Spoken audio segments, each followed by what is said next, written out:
guys, and welcome back to my channel. I'm in a different setup today. I wanted to try something new. I've been switching things up and I really enjoy the way my living room looks. So I hope that you enjoy this setup and give this video a thumbs up if you do, so I know that it's good. I kind of like how bright I am and how mysteriously dark the background is.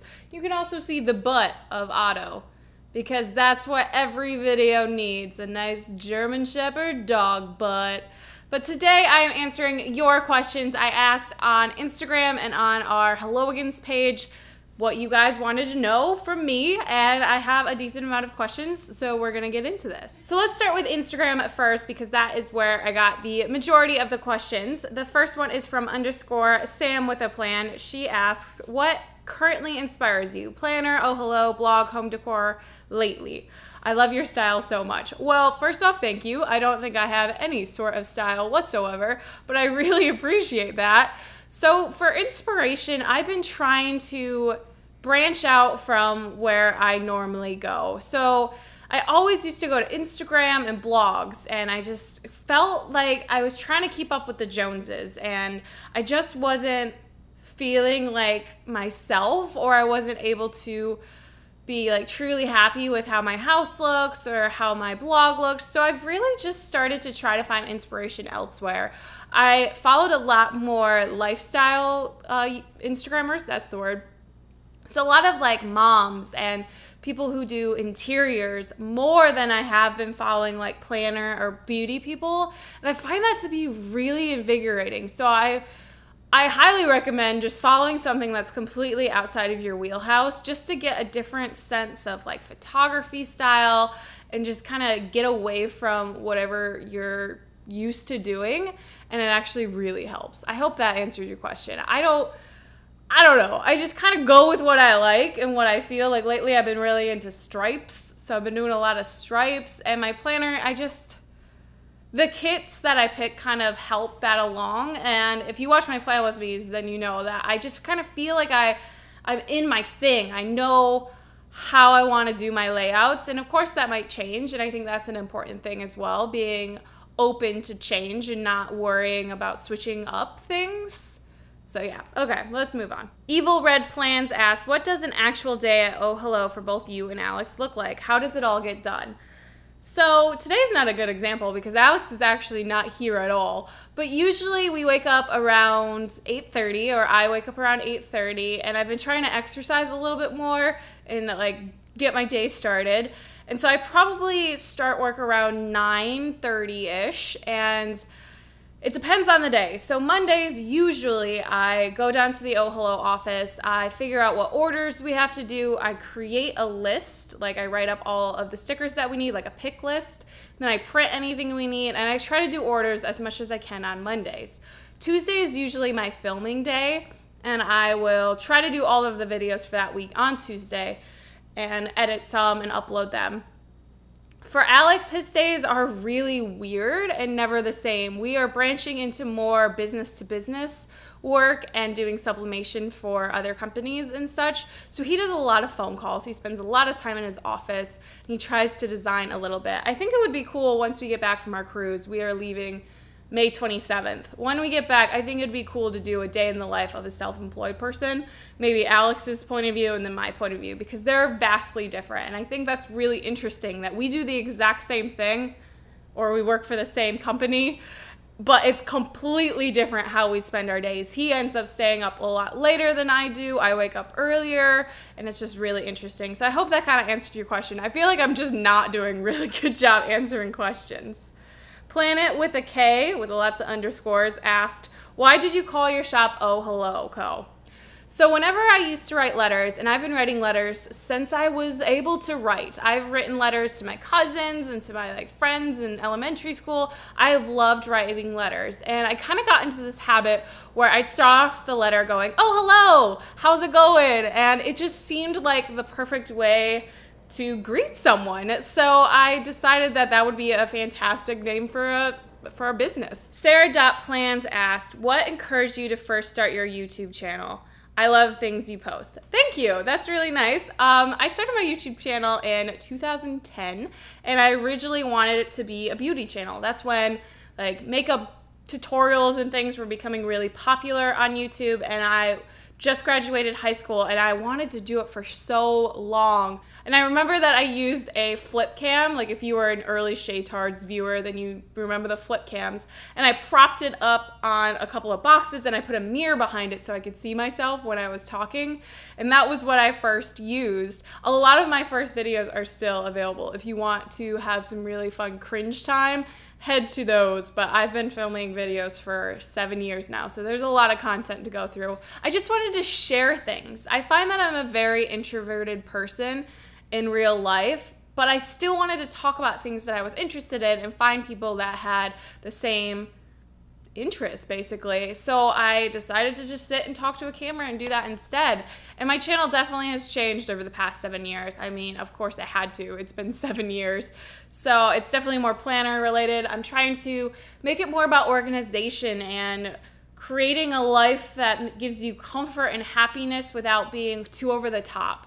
And I think that's really important because a lot of YouTubers have these like crazy lives. They travel everywhere. Their houses are amazing. And I do think our house is very, very nice. I do say so myself. But it's also put together really affordably. I don't spend a lot of money. I want my channel to be as realistic as possible, if that makes sense. I think that answers the question. Chris Planner Girl asks, how did you meet Alex? So Alex and I met in college, and I actually was dating his best friend at the time. And then he went to Croatia for like a 9-month or 10-month study abroad trip. So he was over there, and me and his best friend broke up. It was kind of dramatic and whatever. So Alex and I started talking on Facebook because he asked like, hey, have you seen any good shows lately? What's going on? And I was like, oh, me and your best friend broke up. And he was like, oh, that's really awkward. I can't just be like, peace, can't talk to you anymore. So he asked me what show I recommended, and I said Doctor Who. And then he had no one to talk to about it. So we kind of just kept talking from there. But I had actually met him before that. I knew of him. We were both in Greek life, so it was really easy to like kind of know everybody in the circle. But he and I never had actually talked until he was overseas, and then we talked for those 9 months, and when he came back, it kind of just like fell together. Like the moment he came back, we never spent a day apart unless he was traveling or I was traveling or something. And it just felt so easy and so natural, and it just kind of happened. But the short answer is we met in college. 4Rs, Rachel Lee asked, if I gave you $1 million, what is the first thing you would buy? I would buy my house. Obviously, most people have mortgages, so you know that like there's bills and stuff. I would pay off my house first thing, and with the money left over, I would try to set up like investments or something to make sure that that money goes the farthest it can go. And I know that's a really lame answer, and that might be just the realist in me, and that my kind of goal for the channel is just to be as real as possible. But I honestly would try to make us as financially comfortable as I could, because owning your own business, if you watched my small business talk, which I'm sorry, that was slightly blurry, 100% my fault. I am new at this. Clearly 7 years is not enough time to know how to work a camera. And I've had this camera for like 4 or 5 of those years. So sorry about that. But if you watch that small business conversation, then you know, and I'm sure you already know this, how risky owning a small business is. And to be able to have that comfort of being financially stable, at least for a little while with that $1 million, then I feel like we'd take a lot more risk. We do more interesting things, and we wouldn't try to be as safe because we obviously have a lot to lose. So, but if I had $1 million and I was going to do something fun with it, there is a place in Battle Creek, Michigan called Cereal City, and it closed down maybe 10 years ago. And as a kid, I loved going there. It was like an interactive kids museum of how cereal got made, and it was amazing. And they closed it, and I was really upset. So I always tell people, if I had like tons of money and I was established and set up like fine in my own life, I would totally reopen Cereal City. Pegasus Dancing asked, if you could go anywhere in the world, money is no object, where would you go and why? I've always been really interested in Japan. I think that would be really cool to go there. There's actually talks of me and my mom going to India, like actually for real. That would be crazy, and I'd probably not be able to eat for how long we were there because I'm very picky. But I think going over there would be really cool. Maybe revisiting China. I think any Asia country would be really awesome. Michelle Plans It asks, do you ever think you will hire employees at Oh Hello? I hope so. I really do hope so, because that means our company is growing and expanding and we can financially support someone else.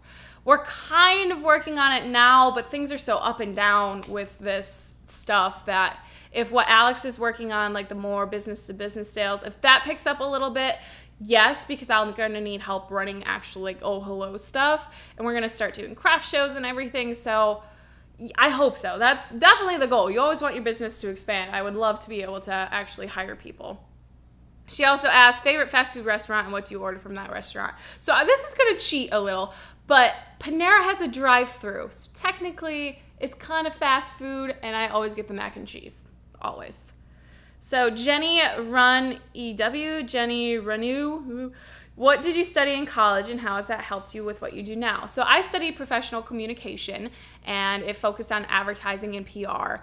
And you'd think it'd be really helpful, and at times it has helped, but most of the things you learn in college, if not all the things you learn in college, is how to work in a business, how to be an employee, not how to be your own boss.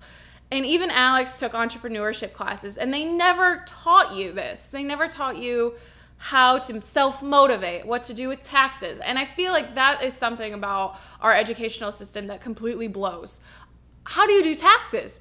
What is a mortgage? Like, what are these things that you're supposed to just adherently know, but no one teaches you? Like, my parents were really helpful in the whole process, and they're constantly supporting us with our endeavors, but I don't think college prepares you for the real world. They're like, we're setting you off with all of these weird, obscure literature references, but good luck if you need to know like how to change the oil in your car. Good luck with that. So those were all of the questions from Instagram, and I'm doing pretty okay. I don't mind if this video is slightly longer and a little bit chattier. So I'm heading on to our Facebook group, if I can do it quickly.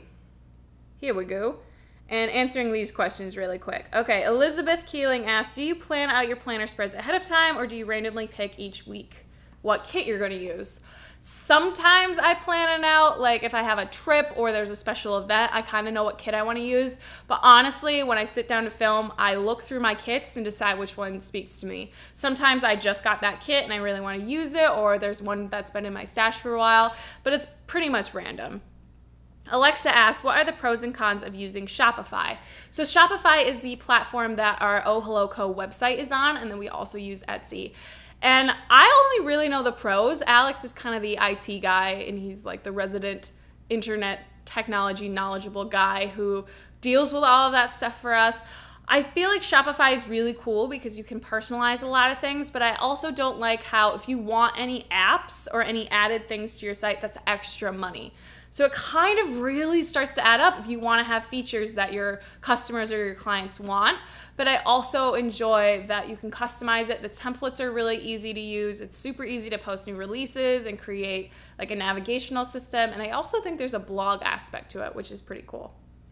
Jennifer Powell asks, you mentioned a dream of having a shop one day. If your wildest dreams came true, what would be in that shop? So if I were to open an actual storefront, it would be really more about stationery and our card collection. I'd want a whole wall of our greeting cards, and I'd really want to have local artists and local creators be able to sell their stuff there. I want it to feel kind of like, I don't know how to describe it, maybe even like a coffee shop vibe, where it's just really homey and comfortable in there. You walk in and there's like home decor, there's pillows, there's gifts. It's just a really comfortable place to, like, you can find anything there. You're like, oh, I need a gift for someone. I'm just gonna go to the store. Of course it has it, that sort of thing.